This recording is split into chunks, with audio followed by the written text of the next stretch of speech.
శ్రీ గురుభ్యో నమ. శ్రీ గణేశాయ నమ. శ్రీ సరస్వత్యై నమ. శ్రీపాదవల్లభ నరసింహ సరస్వతి శ్రీ దత్తాత్రేయాయ నమ.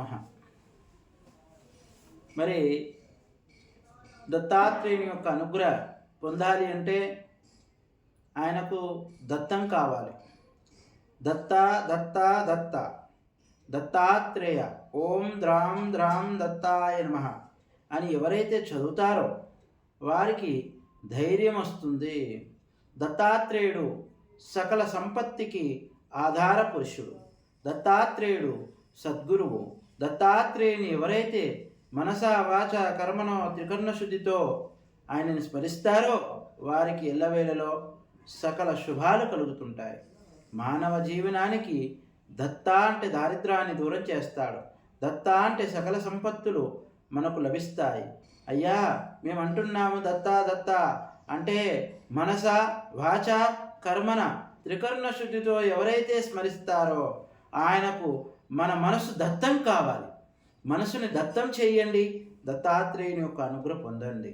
యోగేశ్వరుడు యతీశ్వరుడు యోగ పుంగవుడు సప్త మహా సముద్రాల అధిపతి అయినటువంటి దత్తాత్రేయుడు. అందుకే త్రిమూర్తి రూపకంగా 3 తలలు 6 చేతులు. ఆయన సమస్త సృష్టి స్థితిలయకారకుడు. బ్రహ్మ విష్ణు మహేశ్వరులకు కూడా సద్గురుమూర్తిగా మనకు ఆ దత్తాత్రేయుడే అనుభూతిగా ఆనందంగా కనిపిస్తూ ఉన్నాడు. అందుకే దత్తుని పూజించండి, దరిద్రాన్ని దూరం చేసుకోండి. దత్తాత్రేయుని యొక్క ఇంకా ఆయనని గురువుగా భావించి గురువు రూపకంగా ఉన్నటువంటి దత్తాత్రేయుని మనం మనసా వాచ కర్మనతో నమస్కరించండి. అందుకే దత్తుడు అనేటువంటి మార్గాన్ని మనం ఎంచుకున్నాము అంటే మన దారిద్ర్యాన్ని దూరం చేస్తాడు. ఏ కోణంలో అయినా సరే మనకు సదా రక్షిస్తాడు. ఆయన కామధేనువు, కల్పవృక్షము, చింతామణి, భవసాగరము. అందుకే అండపిండ బ్రహ్మాండమంతటా కూడా నిండి ఉన్న వ్యక్తి దత్తాత్రేయుడు. ఆ దత్తుణ్ణి ఎంతటి స్థితి ద్వారా మనము నమ్ముతామో ఆ నమ్మకం వల్ల ఆ దత్తాత్రేయుడు మనకు సకల సంపత్తులు ఇస్తాడని చెప్పవచ్చు. అందుకే ఓం ద్రాం ద్రాం దత్తాయ నమః. ఆయననే శివుడు, ఆయననే విష్ణువు, ఆయననే బ్రహ్మ. అందుకే బ్రహ్మాండములో ఉన్నటువంటి బ్రహ్మజ్ఞానం కూడా కలుగుతుంది. శివుడు శివతత్వానికి ఉన్నటువంటి లయకారకుడు, సమస్తమైనటువంటి జ్ఞానాన్ని కూడా లభిస్తుంది. అదే విష్ణువు సకల సంపత్తికి కూడా ఆధార పురుషుడు. అందుకే సృష్టి స్థితి లయకారకుడు. ఆ దత్తాత్రేయుని మరి ఎంతటి స్థితిలో యద్భావం తద్భవతిగా భావాన్ని బట్టి గురుపాదాలు సేవించిన వారికి గురు తిరుగుతుంది. అందుకే గురుపాదాల యందు విశ్వాసం ఎవరైతే పెట్టుకుంటారో వారికి సమస్త దారిద్రాలు నివృత్తి అవుతుంటాయి. అందుకే గురువే సర్వలోకానాం విషయే భవరోగిణాం నిదే సర్వ విద్యానాం దక్షిణామూర్తయే నమః దత్తాత్రేయాయ నమః. అంటే దత్తుని యొక్క తత్వములో గురువే సర్వలోకానం, సర్వలోకాలకు అధిపతి అతనే, సర్వలోకాలకు శాసనాధిపతి అతనే. సర్వలోకాల్లో కూడా ఇందులేడు అందులేడని సందేహం వలదు. నీలో ఉన్నటువంటి సంశయము, నీలో ఉన్నటువంటి దుర్గంధు దూరం చేసి ఆ దత్తాత్రేయుని మనసారా చూస్తే, మనసారా నువ్వు స్మరిస్తే ఖచ్చితంగా నీకు దత్తుడు దర్శనమిస్తాడు. అందుకే గురువే సర్వలోకానాం విషయే భవరోగిణాం. విషయాన్ని బట్టి నువ్వు చింతిస్తే ఆ చింత ద్వారా నీకు విషయాలని జ్ఞానాన్ని కలిగించే వ్యక్తి ఆ దత్తాత్రేయుడు. అందుకే కామధేనువు, కల్పవృక్షము, చింతామణి. కామధేనువు అంటే ఎంతటి అమృతం లాంటి నీకు అమృతం లాంటి క్షీరం ఇస్తుందో, పాలిస్తుందో ఆవు, అట్లాగే దత్తుడు కూడా నీకు అలాంటి స్థితిలో ఉంటాడు, అలాంటి ఇస్తాడు. అందుకే కామధేను కల్పవృక్షము, వృక్షం కింద కూర్చొని నువ్వు సంకల్పం చేస్తే చాలు నీ సంకల్పాలు నెరవేరుతాయి. చింతామణి, ఏదైతే నువ్వు చింత చేస్తున్నావో ఆ చింతలన్నీ నిర్వృత్తి చేయడానికి కోసమే ఆ దత్తాత్రేయుని యొక్క అనుగ్రహం పొందాలి అంటే దత్తుని చింత చేస్తున్నట్టుగా నీ సమస్యలు చింతలో నీలో ఉన్న చింతలన్నీ దూరం కావడానికి దత్తాత్రేయుడు. విషేభవరోగినాం, నీ రోగాలను కూడా హరించే శక్తి ఆయనకు ఉంది. నీ అనేకమైన వ్యాధి, భవరోగము, మానసిక రోగము, అనేకమైన రోగాలు, వ్యాధిగ్రస్తుడివి ఉన్న ఆ జ్ఞానం ద్వారా ఆ దత్తుణ్ణి నమ్మి నువ్వెవరైతే స్మరిస్తారో నీ వ్యాధి, నీ యొక్క మానసికమైన రోగం అంతా కూడా వెళ్ళిపోతుంది. అందుకే మనోవైద్యుడు దత్తాత్రేయుడు. అందుకే రోగ నిరోధన శక్తి ఆయనలో ఉంది. అందుకే దత్తుణ్ణి మనసారా స్మరించు.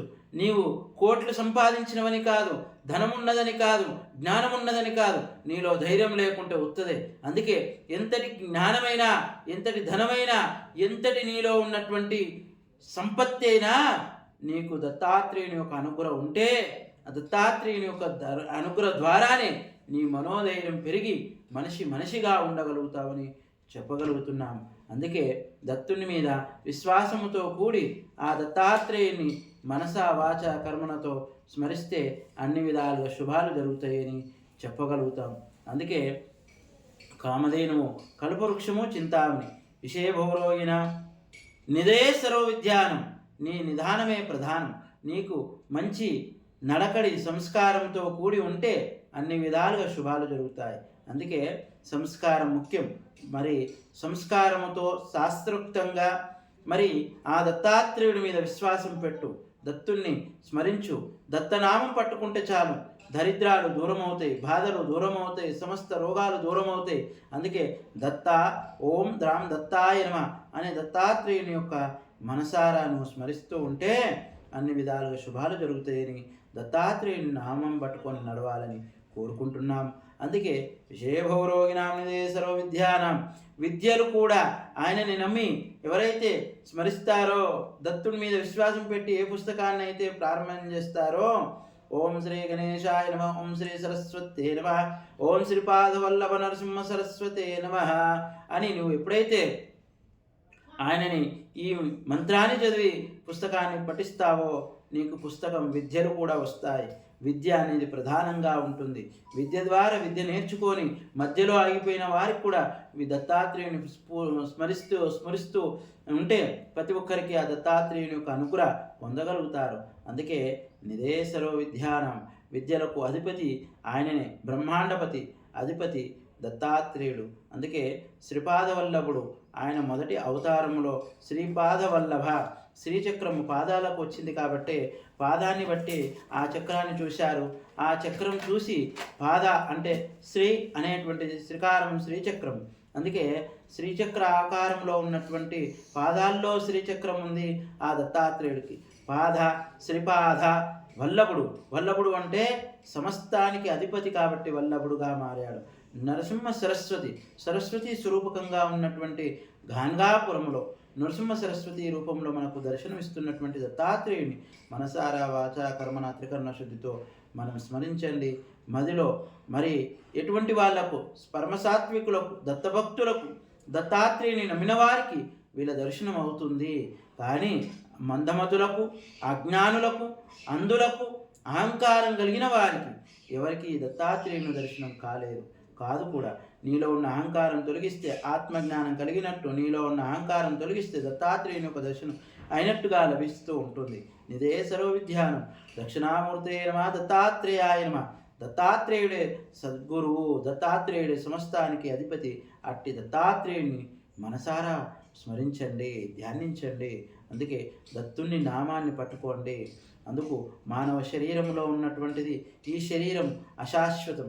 కానీ ఈ శరీరానికి ఉన్నటువంటి నాలుక ఏదైతే ఉందో నీకు రుచులకు కాదు, నీకు భగవంతుని స్మరించడానికి ఉన్నటువంటి నాలుక. ఈ నామాన్ని పట్టుకొని దత్తనామాన్ని స్మరిస్తూ ఉండాలని ఆశిస్తూ దత్తాత్రేయుని యొక్క అనుగ్రహం ఉండాలని కోరుకుంటూ ఈ క్షేత్రం శ్రీ లింగేశ్వర గుట్ట ఆశ్రమం, గ్రామం మల్లారం, జిల్లా నిజామాబాద్. మరి ఈ క్షేత్రంలో కూడా దత్తాత్రేయుడు విరాజిల్లుతున్నాడు. అట్టి దత్తాత్రేయుని యొక్క అనుగ్రహం అందరికీ ఉండాలని కోరుకుంటూ అందరికీ జయ గురుదత్త, శ్రీ గురుదత్త, ఓం గురుదత్త.